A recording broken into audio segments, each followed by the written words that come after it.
தமிழ் திரையுலகில் முன்னணி நடிகர்கள் மற்றும் தயாரிப்பாளர்களிடையே ஏற்படும் பிரச்சனையால் திரைப்படங்களை வெளியிடுவதில் எந்த தடையும் இல்லை என்று தமிழ் வளர்ச்சி மற்றும் செய்தித்துறை அமைச்சர் சாமிநாதன் தெரிவித்துள்ளார்.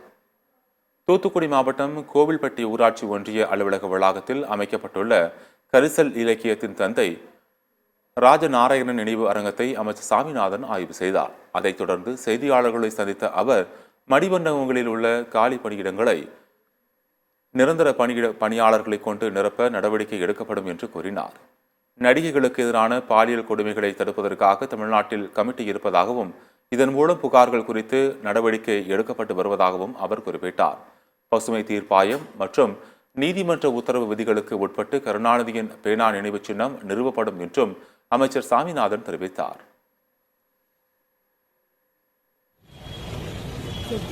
தயாரிப்பாளர்கள் இவங்களுக்கு நடிகர்களுக்கிடையே பிரச்சனை இருக்கு. சில நடிகர்களை படங்கள் தடை பண்ணுறாங்க, சம்பள பிரச்சனை வருது. இதெல்லாம் அரசு ஒரு சுமார் முடிவு எந்த தடை பண்ணுறது?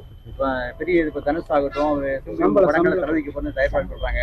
அவங்க எந்த தடை இல்லை. இப்போ சமீபத்தில் கூட நடிகர் விஜய் அவர்கள் நடித்த படத்துக்கு அனுமதி கேட்டார்கள். 2 நாள் கேட்டார்கள். ஒரு நாள் முறையாக அதுக்கான சிறப்பான காட்சிகள் அங்கே ஏற்படுத்துவதற்கு அங்கே அனுமதி வழங்கப்படும்.